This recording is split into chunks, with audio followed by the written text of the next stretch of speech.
if it's close to Valentine's Day, doesn't always hit right on the day, but it's become a tradition at the club.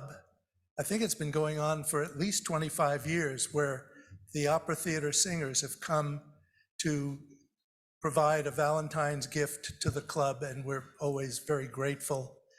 The Opera Theater Singers is a group of graduate students who have risen to the very top of the gifted and talented among our vocal performance majors.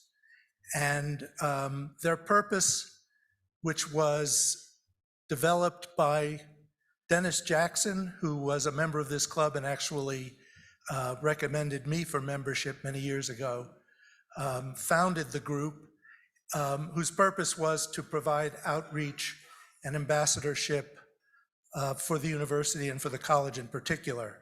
And in fact, they've just come back, I understand, from a 4-day trip to Leadville, where they found time between skiing and snowboarding to perform at the local high school, middle school, and a nearby church. They are led by Professor Jeremy Reger. Jeremy is a phenomenal artist who is gifted as a collaborative pianist, a vocal coach, a soloist, an arranger, a composer. He's just an amazing, amazing guy, and he leads this group. And so without further ado, please welcome the Opera Theater Singers.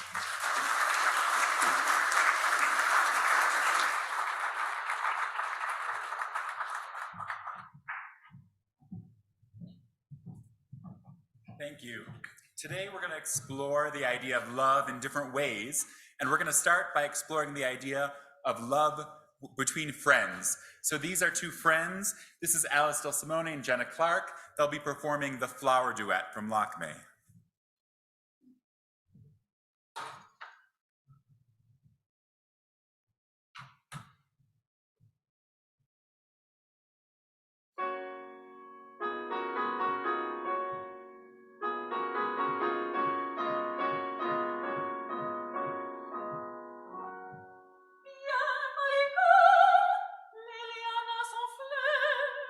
Jette déjà les roses, précieux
next we're going to hear two jazz standards, one from Miguel Ortega and one again from Jenna Clark, both on the topic of love.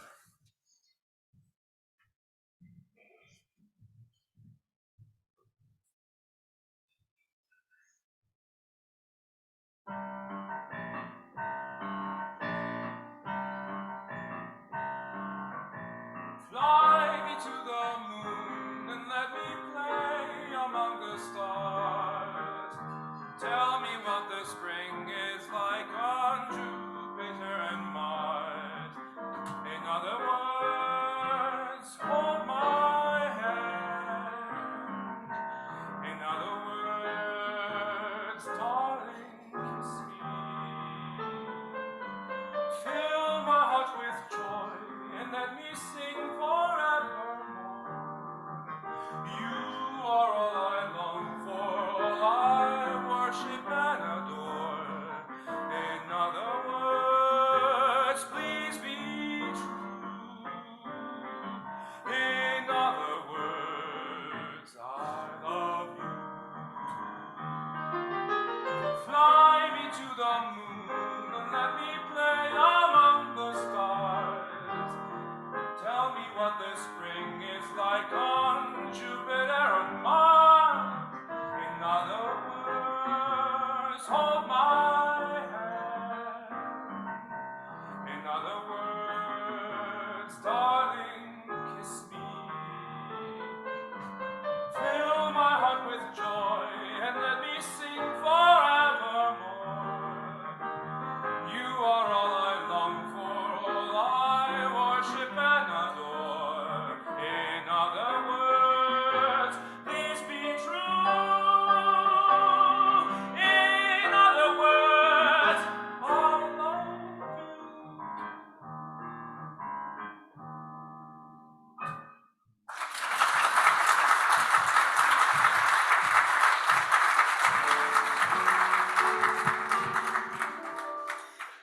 It's very clear our love is here to stay, not for a year, but ever and a day.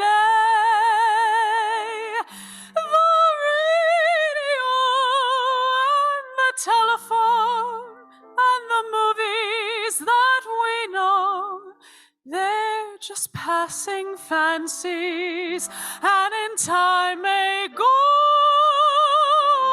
But oh my dear, our love is here to stay. Together we're going a long, long way.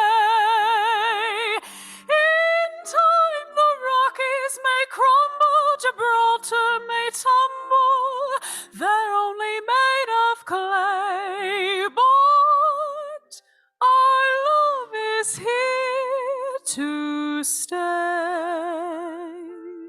It's very clear our love is here to stay, not for a year, but ever and a day.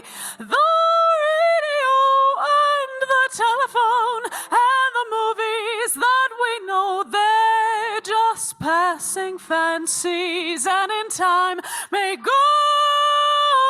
But oh, my dear, our love is here to stay. Together we're going a long, long way. In time the Rockies may crumble, Gibraltar may tumble, they're only made of clay, but our love is here to stay.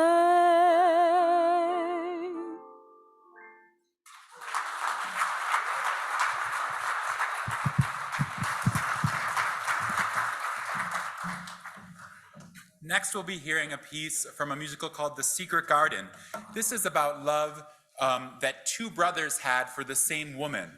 And this piece was premiered by premiered in the 1990s, and the person that played Dr. Craven, which is sung by Adam, is named Robert Westenberg, and Robert Westenberg is currently directing our production of Titanic, which is set to premiere in a couple weeks at Mackey. Simeon, you remember the dates exactly off your head? March 15th through the 17th. Yes, so please come check out it's a combination with the musical theater students and the opera students, and we're really excited about it. This is Lily's Eyes from The Secret Garden.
For our last number, before we go into a little bit of a Q&A, we wanted to present something that's very timely with love, and that's an excerpt from the opera La Bohème by Puccini.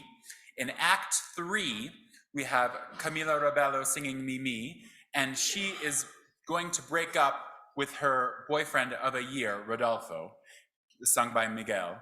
And it's not going very well for her. She's having a hard time breaking up with him. So you'll hear her say at the beginning of the piece, goodbye without regrets. And then he has something to say, and they get back together very quickly. At the same time, there's another couple, sung by Alice DeSimone and Adam Wells, who are going to be having a spat. And the music comes together in this really amazing way from Act 3 of La Bohème by Puccini.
Thank you so much. I want to introduce each of these singers one more time, and if you could just introduce yourself and tell us where you're from and what degree program you're in.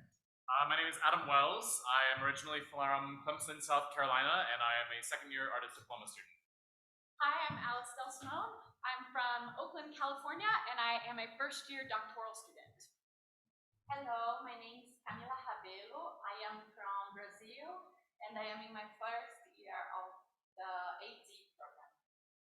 My name is Miguel Ángel Ortega Bañales. I am from Tijuana, Baja California, Mexico, and I am at first year of the doctoral program.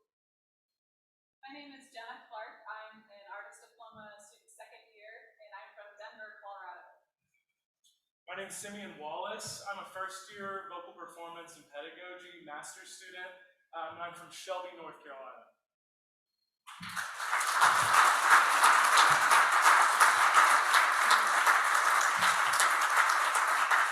Any questions for the singers?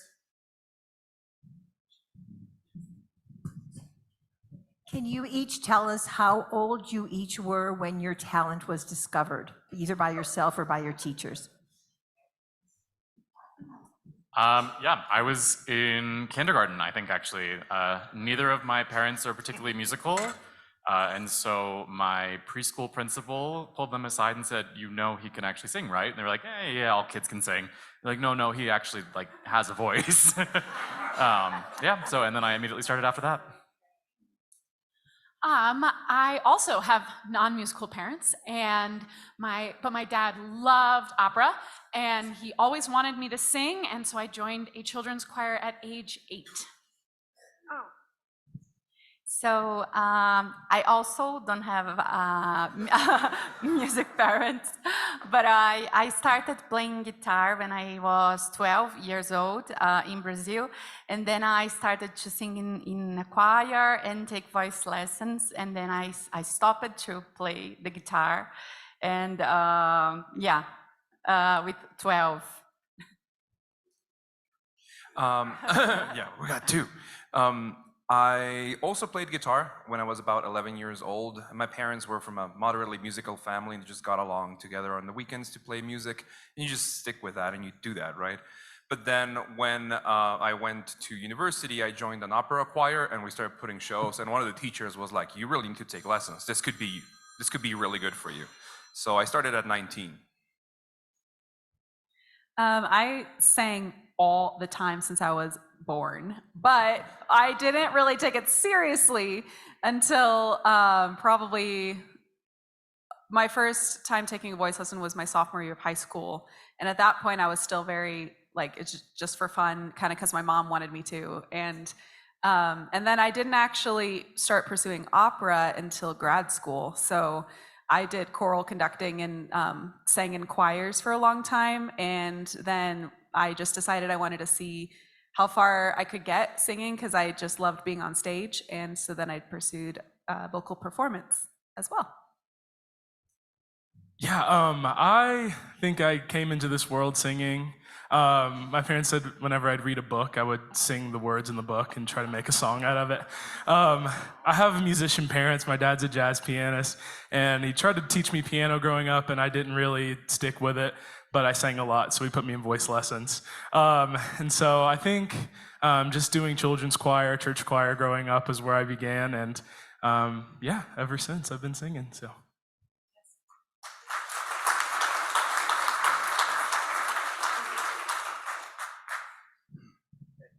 It's always great to hear you all have your all different sound tones and personalities.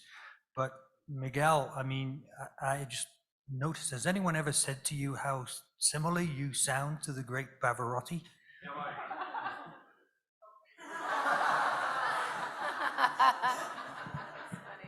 knows, really? I've been singing since 19, and I get like 10 of those a year. So.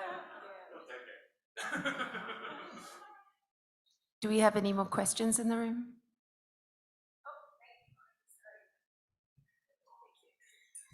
How many languages do you have to learn to sing, or performances that you've sung in a language other than English? That's a question. And then maybe Jeremy or you all could talk a little bit about Titanic, what the music is, what we might expect, and if you happen to have a little snippet, we wouldn't mind listening to it. Sure. Let's. I'll talk about Titanic. Do you guys want to talk about the rest of the special languages? Many languages. And we have our core, which are Italian, German, French, and English. No, am I missing something? Nope, that seems right. And then we all kind of go in our own different directions in terms of what other languages we would like to explore. Yeah. People have a favorite? My favorite language that I've sung in that's not in the normal groups is Estonian. I don't know if you guys know. The Estonians really love their singing, so. We have a Czech specialist coming in a couple of weeks to work with our students that wrote the book on how to sing in Czech. You're like, there's opera and song in Czech, there's a ton of it. And that's really exciting that we have that specialist coming. Yeah, we also, Russian is probably one of the other more common opera languages that we have to sing in. I've done that once now. We also, I've sung in Japanese and got to study with Dr. Moteki, who's on faculty, and compiled an anthology of Japanese art songs. I've also been asked to sing in Mandarin, which was very interesting, but thankfully the tones are not as challenging since you're actually singing on pitch. Yeah. You may wonder how singers learn to sing in these other languages if they don't speak them fluently. There's actually a whole alphabet called the International Phonetic Alphabet that is symbols that represent different sounds we make, and they're all fluent in what we call the IPA, and it's how someone who may not speak Japanese can read this special alphabet and produce the sounds when coached to sound like a native speaker. Any other language things? Yeah, I was just gonna say, most of the time we can't speak fluently in all the languages if we were having a conversation, but we do our best to learn it enough, or maybe do one or two languages where we know it more fluently. We mostly use the International Phonetic Alphabet to pronounce things. So when you go over to a different country, you know how to pronounce everything. You don't always know how to say something to someone in that language. In addition to that, not just because we're not fluent in all these languages doesn't mean that we cannot try to be. And so many of us actually speak a lot of these languages as well. After you do it for so many years, things just stick to you, right? And then you discover them when you go to Italy or to France, and you start understanding all the conversations and you get all the tea. So yeah, I think it's really cool to have this access to phonetic resources and have the opportunity to like exchange stuff amongst peers, and we all get better by being together.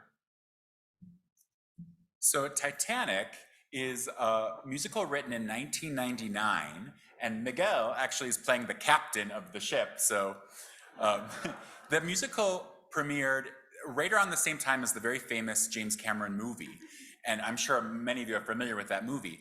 The musical, instead of looking at it from kind of about a main couple and having this love story at the center of it, it focuses more on humanity's role, like as we invent things and we explore new horizons, some of the downsides of that, and kind of looks at it in a slightly different way. So it's not necessarily a story that's going to, there are definitely tug at the heartstring moments, but it's really a really strong musical about why we explore and why we push ourselves as humans. And the music is amazing. It just runs throughout the show so that there's constant underscoring during the dialogue. And I'm super excited as a coach of the show to see how they deal with the set piece. Because when it premiered on Broadway, the set tilted and moved. Obviously in Mackey, we're not going to do that. So I'm excited to see how they deal with the technical elements of the show, which are great.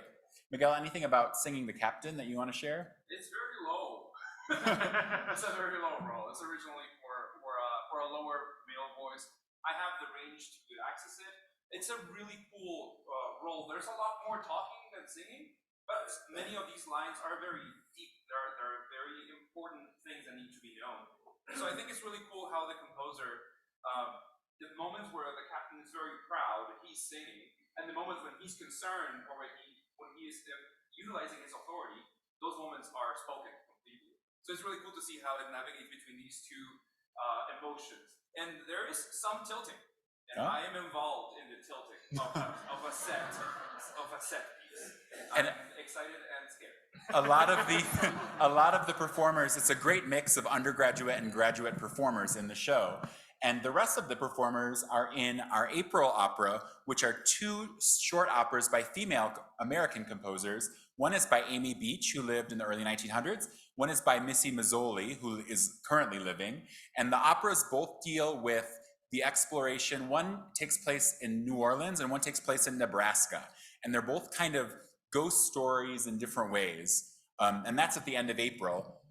So you could definitely check that out. And Titanic as well in March. Was there any other additional questions? Yes, we have one more question here. Great. Thank you so much for coming.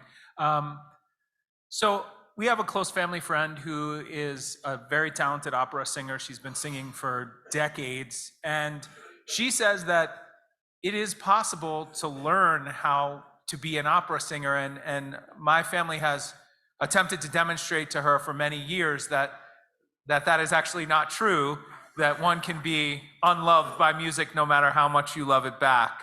I wonder if you could speak a little bit to the balance between talent and hard work and how that plays into your skill as an opera singer. I'll start. So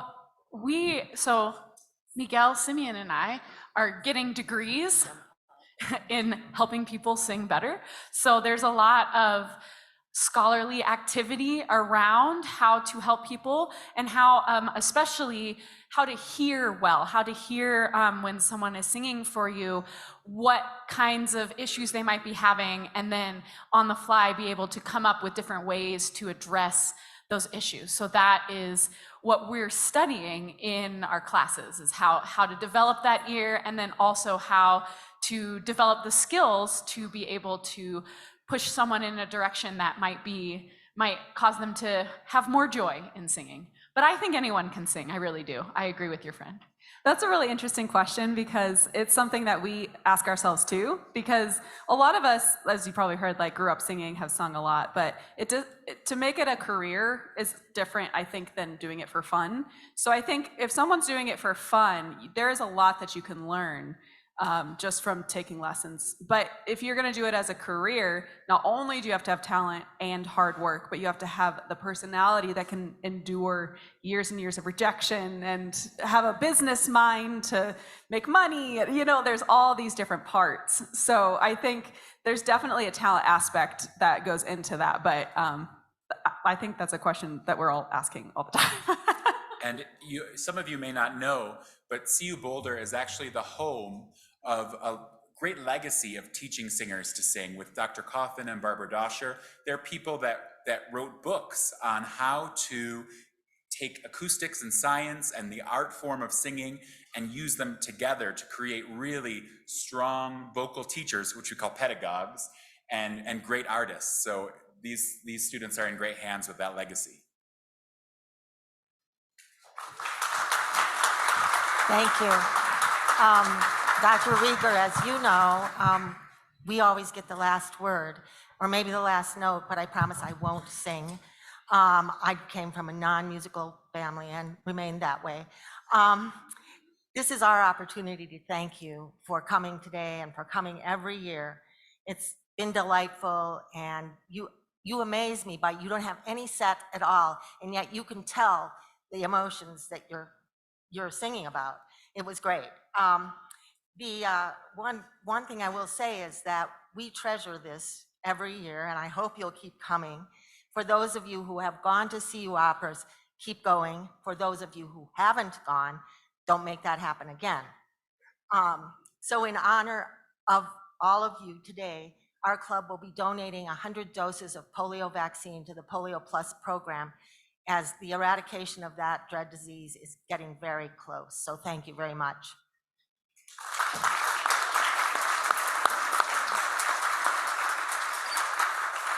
Thank you so much for having us. Thank you.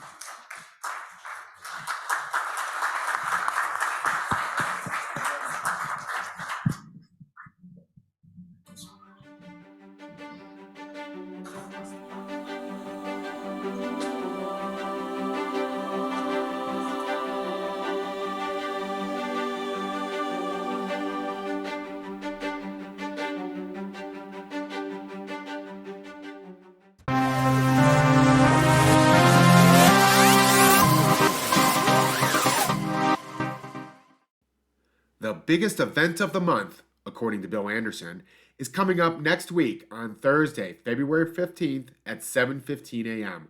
That's right, it's Red Badge Breakfast. Each month has a different topic, and in February it will be community service. Even if that's not an area of our club you're particularly interested in, come to learn more about what your club is doing and meet other Rotarians in a smaller setting. Thursday, February 15th, 7:15 a.m., the Buff Restaurant on Canyon Boulevard.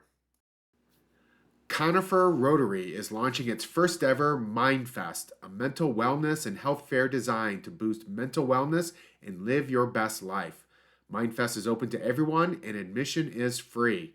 The date is Saturday, February 17th, 9 a.m. to 2 p.m. at Our Lady of the Pine Catholic Church in Conifer. At MindFest, you will be equipped with resources, information, tools, and strategies to strengthen your mental wellness and health.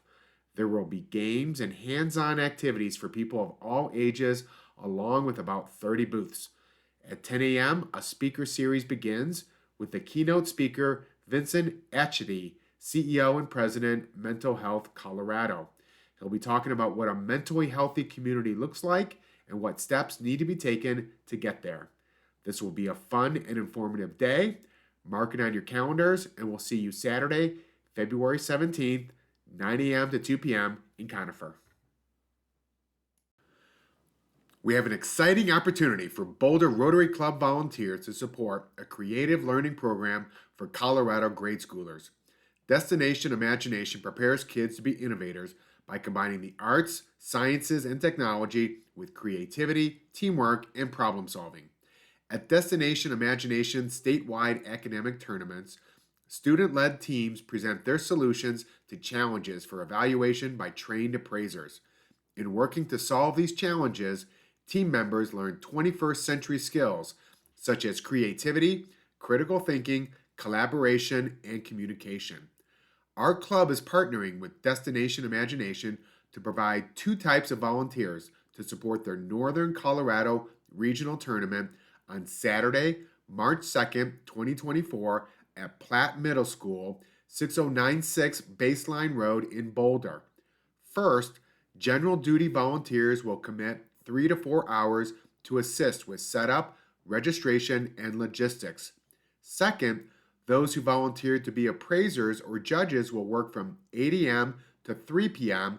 to evaluate the solutions that students put together. The appraisers are also required to attend 3 hours of online training. Last year, we provided 10 volunteers to Destination Imagination, and there's a need for even more this year. It was an amazing, exciting, and satisfying experience. The students are awesome. If you're interested, contact Bob Murphy, whose contact information is on the screen.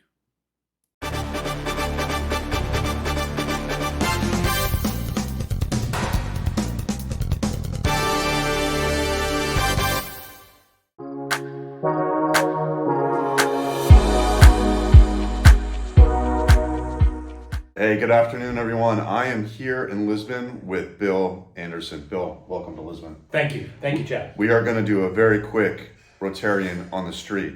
Is everyone ready? Are you ready? I'm not sure. Okay, so we just went to Iceland for a few days, and unfortunately we did not see the Northern Lights.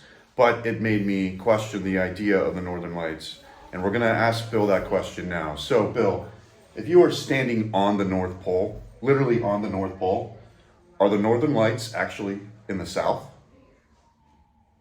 Reminds me of a joke. Guy walks into a pole. Ouch.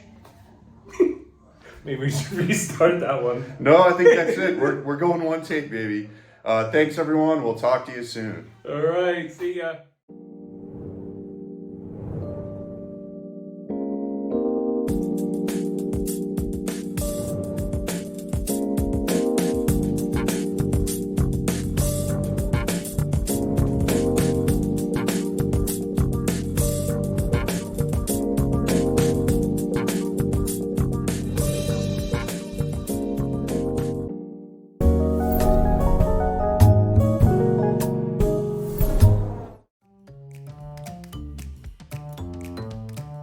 Christoph Heinrich is the director of the Denver Art Museum.